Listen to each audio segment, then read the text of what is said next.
গরু বয়স 3 বছর ভরে এটা লালন পালন করতেছে। লালন পালন করতে আমার বাড়ির বাছুরি বিক্রি করে দিচ্ছে। কাল গেলেই তো আমার পানে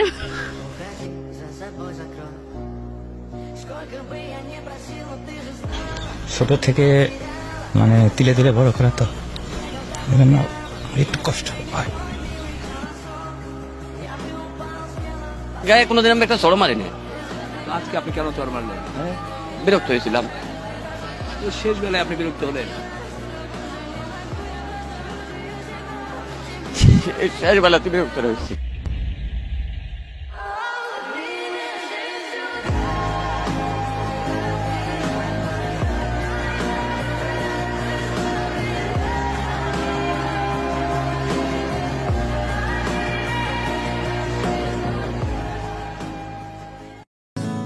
Could you find a way to let me down slowly?